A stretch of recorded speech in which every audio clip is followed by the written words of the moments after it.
All right. So, to graph, what are we doing?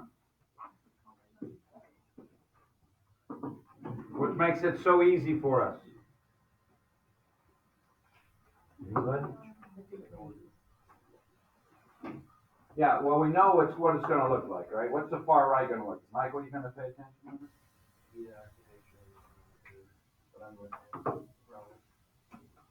What's the far right going to be doing?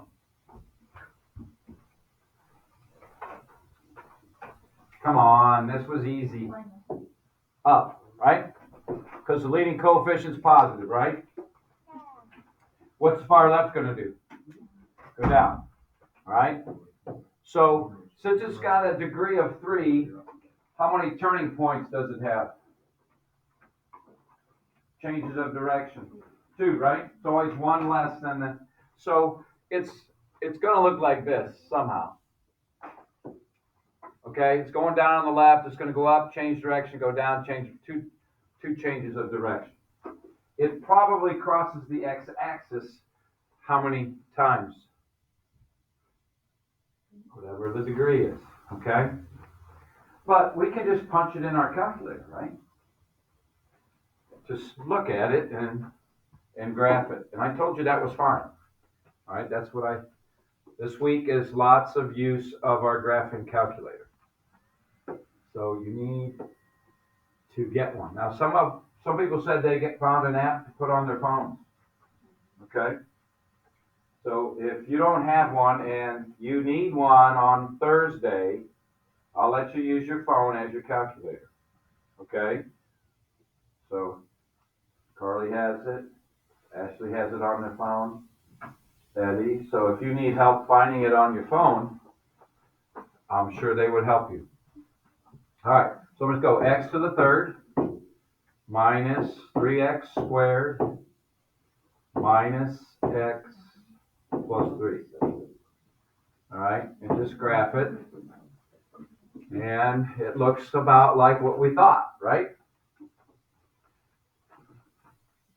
So there's the graph. Now, on your quiz on Thursday, I'm going to ask you to give me these 3 points of intersection there, the zeros. I'm going to ask for the zeros. I'm going to ask for the y-intercept. I'm going to ask for the min, and I'm going to ask for, the max might be right there at the y-intercept maybe. Okay? So I'm going to ask for you to label all those for me on the quiz. Okay? This doesn't ask you to do that. This asks you to graph it, right? But that's something you're going to have to do. Okay? Here it says estimate the local min and max. Okay? Again, I would just put it in my calculator. I got the x to the third already. And then it's a minus 15x minus 2, and then get rid of those. And see what it looks like. Okay, so that one we can't see. It goes out of sight. Okay? The calculator will find the max and the min. All right, so let's just go through that because you'll probably need to do that on your practice quiz tonight and your quiz on Thursday. All right, so to find the max and min, hit second trace. Okay, that's the button next to graph, and that's our calculate menu. Okay, if you look at number 3 and 4, 3 says minimum and 4 says maximum. Okay, I'll just do 3 first. So I hit 3, and it'll start at the y-intercept. Okay, so the y-intercept is 0, -2. Now remember, the calculator wants you to give it some boundaries to look for this minimum. Okay, so it's asking for the left bound. Okay, the minimum, again, is down here somewhere. I just can't see it. You guys with me there? All right, am I left of the minimum right now? Yes, you can go ahead and hit enter.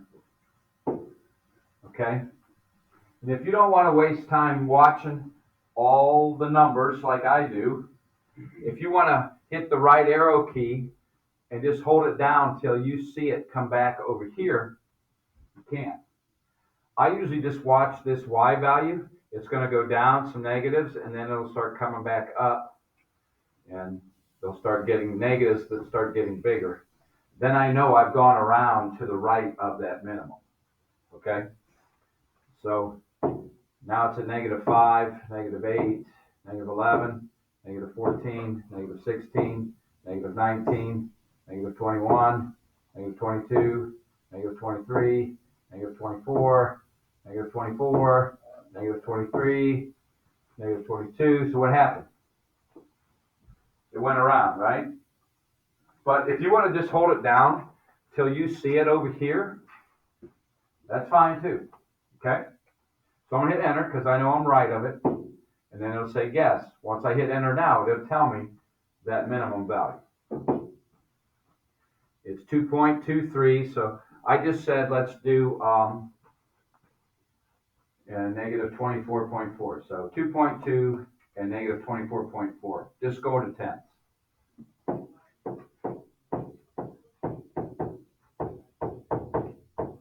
So that's the min. Okay, any questions on how to get that?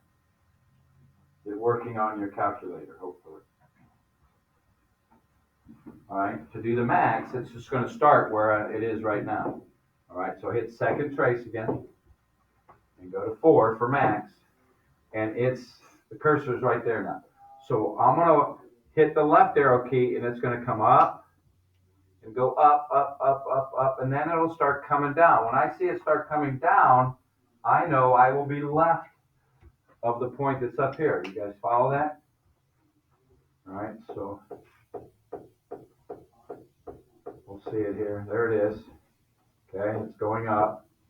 So it's at 1.1, 4, 7, 10, 12, 15, 17, 18, 19, 20, 20, 19, 18. So it started coming back down. You see that? You don't actually see it, but I'm just watching the Y numbers when I do that. I know I'm left of it now, so I hit enter. All right, now I got to go, it'll go up. So it get bigger, then it'll start coming down again. Then I know I'm to the right of it. All right, I'm hitting the right arrow key. So back to 19, 20, 20, 19, 18. So I'm coming around down again. So I know I'm right of it. I hit enter and then guess. And that's our maximum. -2.2, 20.4.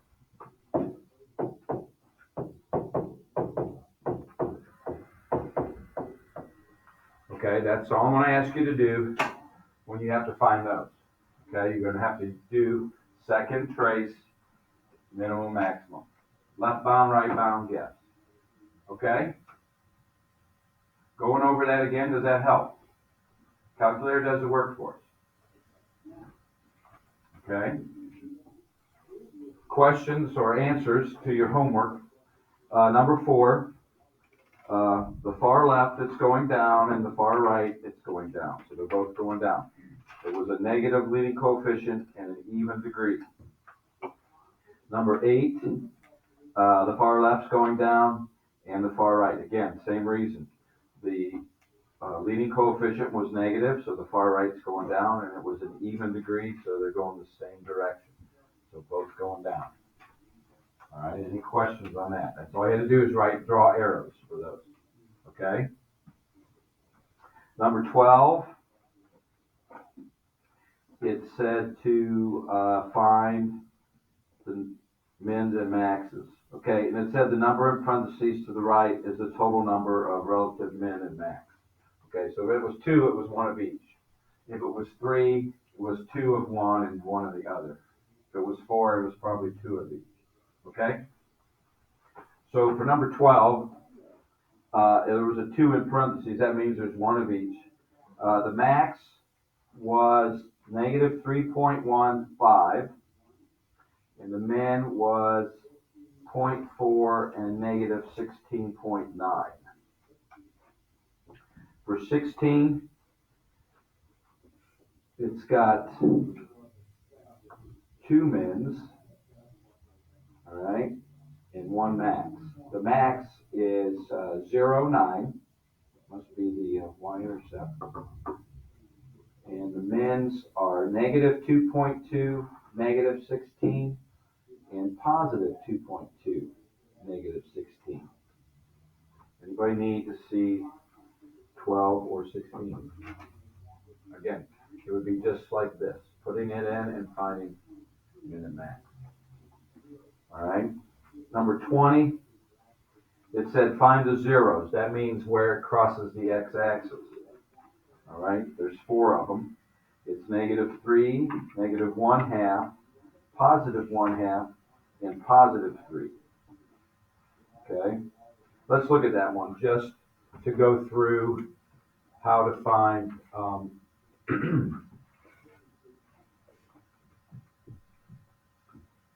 how to find that. It's pretty much, it's pretty much the same procedure as finding min and max, okay? So our function was, well, they used p instead of f. 4x to the 4th minus 37x squared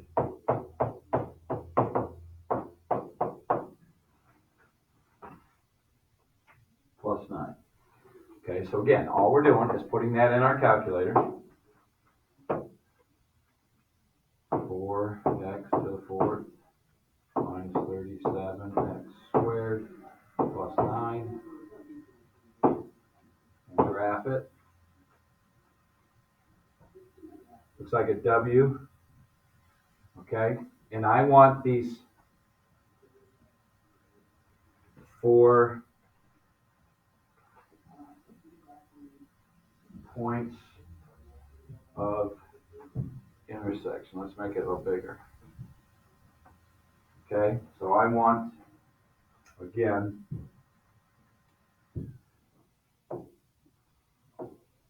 these 4 spots where it crosses the x-axis. That's the zeros, okay? First place I go is the table. All right, second graph, okay? Negative 3 and positive 3. I'm looking for where y is 0 when it's on the x-axis, okay? So that's where I go first. Look at my table. So, oops. Let's do this. Get it back to where it goes. Sorry. All right. So that's a negative 3 and that's a positive 3. These are in between. Well, negative 2, negative 1, 0, 1, or 2, you don't see a 0 there, do you? So it must be between those numbers. Okay, it must be a fraction. So we do what we did for min and max. Go to second trace. Number 2 is for 0. All right, so hit 2. All right, it's starting at the y-intercept when the first time you do it, okay? So do you guys want to find, here's where the cursor is up here. You want to find the one in the positive area or the one in the negative area first? Your choice, Carly. Just say positive or negative. Negative. Okay. So if I want to get left of this point and my cursor is up here, where do I have to get my cursor? Is it left of it right now? If I draw it a little bit better, spread it out for you. Here's what it looks like. Here's what it looks like this. My cursor's up here right now. I'm looking for this point right here. Am I right or left of it? I'm right of it right now, right? Well, let's say the point I'm looking for is right here. Let's say there's the 0. Right here is right of it, isn't it? This is skinnier, but if I did spread it out, you could see right and left a little better. So I want to get below the x-axis to be left of that one. Okay? If I was looking for this one, okay, if I'm looking for this blue one, and the cursor's up here, where am I right now? I'm left of it. Okay? You guys see that? And then down here would be right of it. Sometimes it's hard when it's really skinny like that. Okay, so we're going to find this negative one. So I'm going to go left. So I have to hit my left arrow key to get below the x-axis. All right, so I'm below it. So I'm going to hit enter. For right bound, I want to get above it. Okay, so I'm right of it, enter, and then guess. And there's our negative 1/2. Okay, make sense? So left and right are different depending which point you're looking for. That's the point I'm trying to make. Does that make sense what I'm saying? Any questions on that? Naomi, you with me? Okay, so make sure you get left and right. And we'll do the same thing for this one. And it comes out to positive 1/2. A lot of times it is the same on each side, but not always. So I would actually check them just to make sure. Questions on finding zeros using your calculator? You're going to have to do that on your quiz, okay? All right, 24. It says use the intermediate value theorem to verify that P has a zero between A and B. All right. So what I showed you to do was to put it in the calculator. All right. And it was 4x cubed minus x squared minus 6x plus 1. Graph it, okay, and then go to second trace value, okay? Maybe I didn't show you guys. I showed the other class. Maybe I forgot to show you guys this. All right, I told you to put 0 in for x and 1 in for x, right, into the problem. And then you're looking, if there's a 0, you're looking for what type of numbers for the two answers? 1 positive and 1 negative. If they're both positive or both negative, you don't have a 0 between those two numbers. If you get a positive and a negative, you say, yes, there's a 0. Okay? So if you just put it in your calculator and graph it, and then hit second trace value, the number 1, I can put 0 in for x, and the answer is 1. Okay? So for 24, P of 0, plug in 0 in, I get 1. All right, go back to second trace, number 1 for value, and put 1 in, and it does the work for you. So P of 1 is negative 2. So I got a positive answer and a negative answer. Is there a 0 between those two x values? Yeah, there is. Because if you graph it, here's 0, 1. And here's 1, negative 2. If I connect them, did I cross the x-axis? Yeah, that means there's a 0 between them. Okay? So again, in that type of problem, I would just put in my calculator and go to my calculate menu again, second trace. And it'll find those answers for you instead of you having to put 0 in and then the 1 in and figure it out. Make sense? Okay, so 24 was a yes. There is a 0. 28, it was also a yes. You got a negative 5 when you put 3 in. You got a 12.4 when you put the 3.5 in. 32, you got, when you put negative 2.8 in, you got a 0.47, which is a positive number. When you put the negative 2.7 in, you got a negative 0.6, which is a negative number. So yes, there was a 0 there. For 36, you had x plus 2 cubed and x minus 6 to the 10th.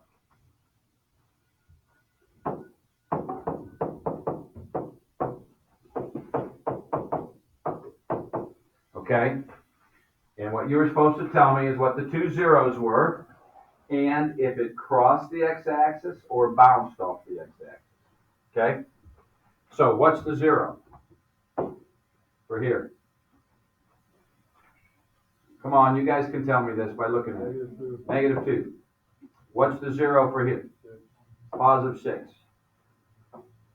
right? It's always the opposite, right?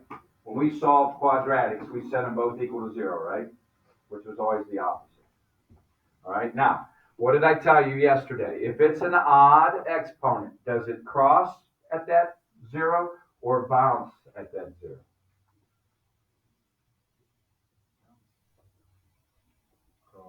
Cross. When it's odd, the exponent, it crosses at that 0. If it's even exponent, it bounces at that 0.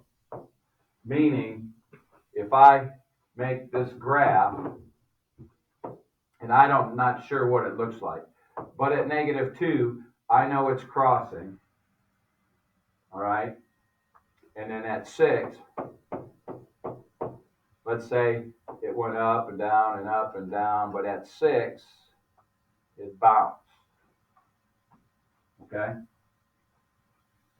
That's what's going to happen. Not sure. I'm not sure if my graph looks like it's supposed to or not.